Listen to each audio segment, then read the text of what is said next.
Fulshear, Texas is one of the fastest growing cities in the U.S. According to the U.S. Census Bureau, Fulshear has tripled its population in just 5 short years. Naturally, people are relocating because it's a great place to live, so I thought I'd chat you through 5 of my favorite neighborhoods.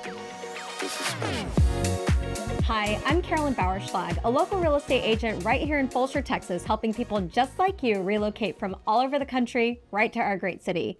Let's get to it. When I think of Fulshear, Texas, I think of Weston Lakes. The median price point is $720,000, and in the last year, values have ranged from $400,000 all the way up to $1.7 million. You'll see homes on smaller lots that are traditional, like 7,000 or 8,000 square feet, all the way up to 1.5 acres. Now, Weston Lakes is a very unique community. It was started in the late 80s and was marketed largely as a build-on-your-own-lot kind of neighborhood. It is gated, and they're very proud of it being gated. So it's a 24-hour manned gate right there at the very entrance at 1093. And those gate guards are vigilant. If you want to show a house like yours truly to any potential client, they're going to give you the nth degree on who you are, why you're there, and what your approval is. We had someone actually replace a roof for a client out in Weston Lakes, and we had the license and permit for 1 truck, but not 2, and they just had an absolute fit. So rest assured, if you move into Weston Lakes, that gate guard does take their job seriously, and you will be very secure. Now, Weston Lakes is very beautiful. It's on an 18-hole golf course, and this 18-hole golf course is open to the public. There are membership options, of course, but if you are someone who is just a casual golfer, you can certainly pay a day rate to go in and to play a round of 9 or 18. And a lot of the homes that are put on Weston Lakes are really positioned along these greens, and so people really love that feel and that look. Weston Lakes also has lakes. So there are man-made waterways, and there's also kind of a stream or an offshoot of the Brazos River that runs along the backside of the property that really does make for beautiful scenery. Now, something that I would say is a little bit visually unusual to people that drive through Weston Lakes for the first time is that this is not a master plan community in the traditional sense. And what I mean by that is a typical master plan community subdivides the lots on certain sizes, and they say these builders can build on these lots. Weston Lakes was built on your own lot, so there's custom home after custom home after custom home. So you might have something that looks like a very traditional ranch right next to something that's Mediterranean and rather large, right next to something that's just a petite, beautiful single-story home, right? So there's a lot of variability visually.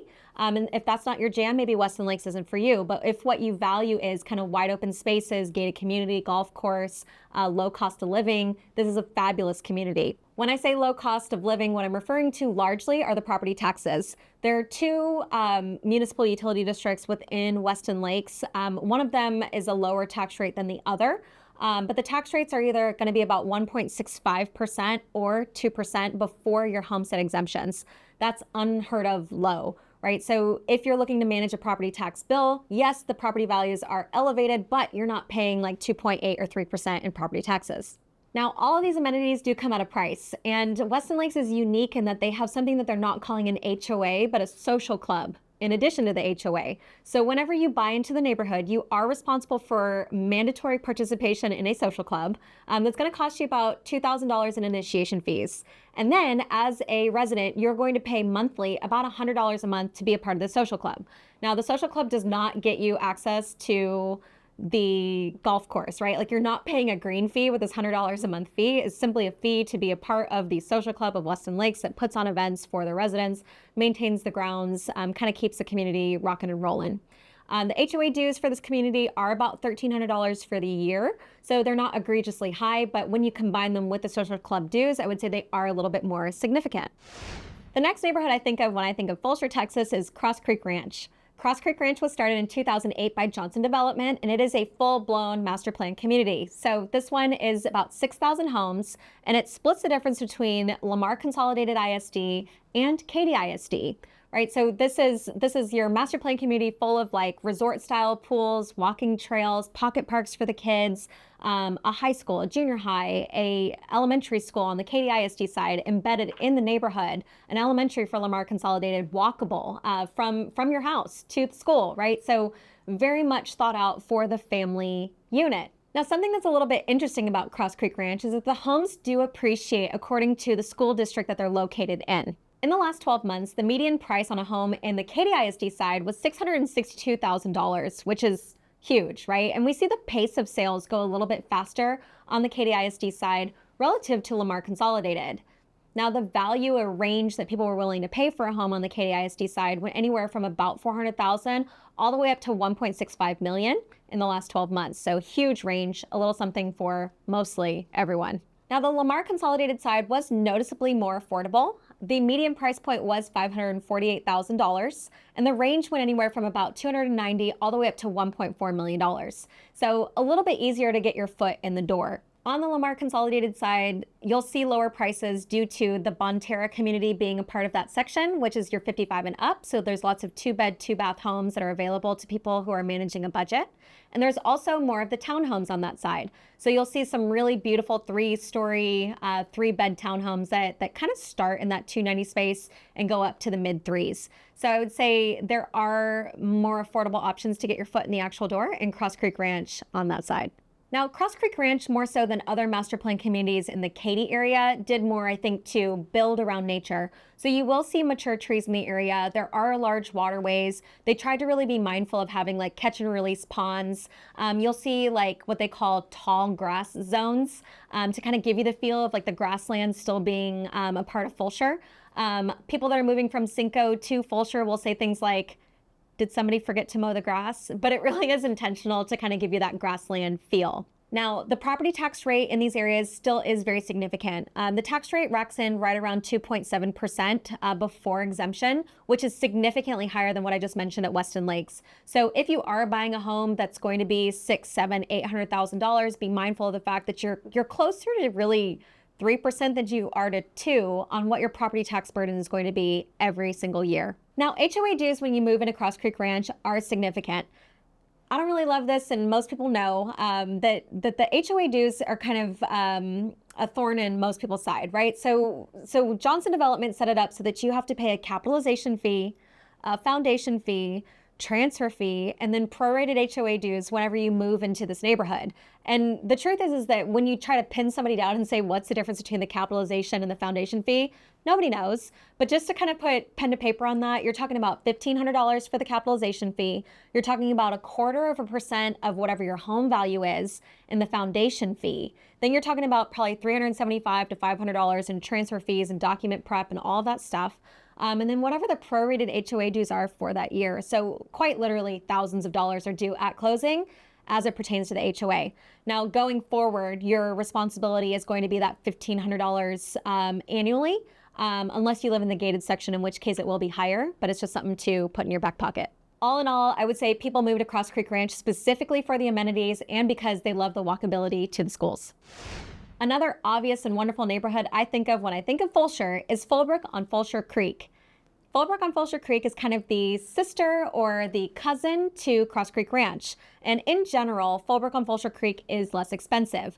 The median price point in this particular area is $620,000, with home values ranging anywhere from $400,000 up to $1.2 million. Now, Fulbrook on Fulshear Creek is located in between Weston Lakes and Cross Creek Ranch. It's on the south side of 1093 near 359. It was started in 2012, and new construction right now in 2025 is starting to come to an end. So there are still some lots that are available, but I would say in general, the builders are getting ready to wind down this development. I would say that people move to Fulbrook on Fulshear Creek in favor of Cross Creek Ranch because they want fewer amenities. So I would say the ethos around this particular neighborhood is more along the lines of communing with nature. So you'll see a lot more efforts with like rambling green spaces and mature trees, and like Bessie's Creek cuts from like the northwest to the southeast side of the neighborhood. There's catch and release ponds. There's not a heavy focus on pocket parks all over the place.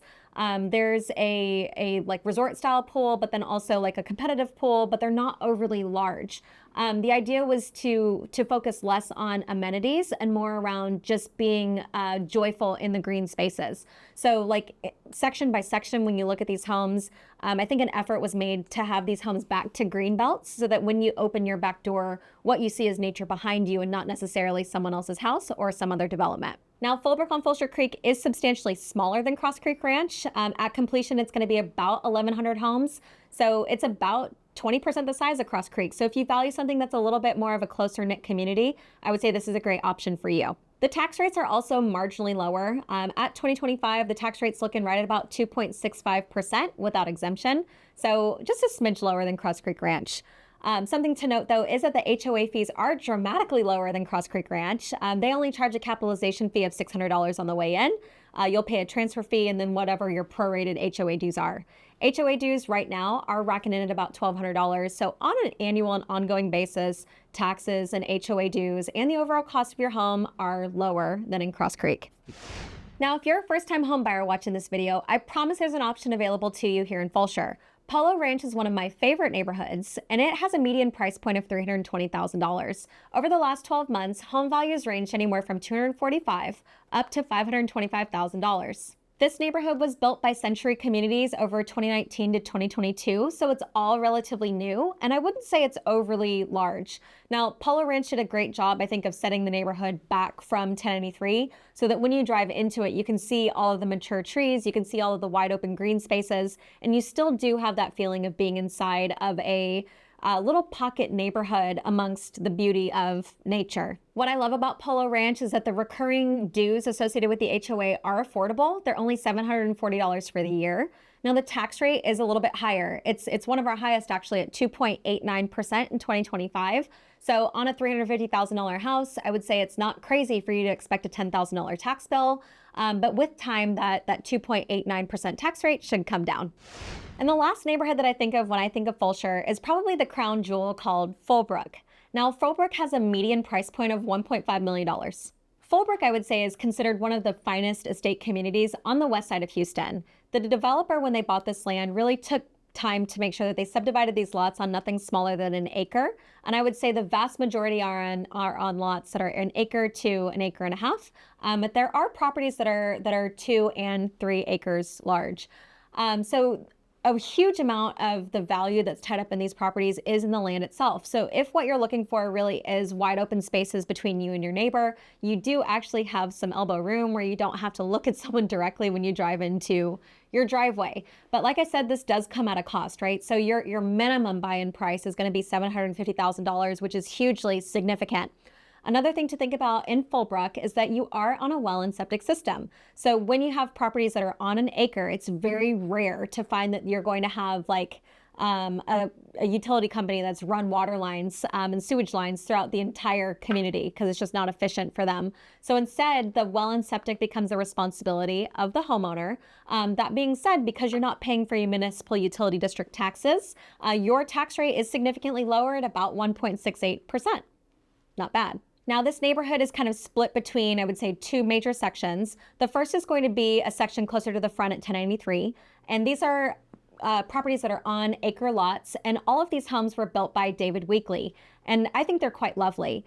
They have kind of that traditional ranch feel, so you'll have wide front porches, you'll have some beautiful columns, you'll have a lot of white trim, and there really is a lot of pride in ownership when you kind of drive through that section. Now, most of these homes are 20 years old, and they are due, I would say, for a refresh, and it's kind of exciting to see people come through and make those changes. So these $750,000 homes are sometimes maybe not renovated, but like the ones that go up to maybe $1 million or 1.1 in this particular section really are little jewel boxes. The second section of Fulbrook, I would say, is full-on custom. So there were 5 or 6 builders that were in this area that were approved to build on the lots in Fulbrook. And everyone who contracted one of these builders did a fully custom choose-your-own-adventure home. And I would say the vast majority of these homes have a very high taste level with floor plans that are attractive to a lot of folks. Now, you'll see a slower pace of sales in Fulbrook, naturally, because you're breathing rarer air, right? So not everyone has a budget for a home that's $1.5 to $3 million. So it does take some time for these homes to turn over. Another thing to think of too is that as a home gets more custom, they're customized to an individual's taste, which means that there is a lid for every pot, but that lid might not come along all that often, right? So there is a slower pace of sales, but I would say it doesn't seem to damage the value of the home. It is intrinsic, most especially for the homes that back to what they call Lower Oxbow, which is just this little waterway, a little river offshoot of the Brazos River.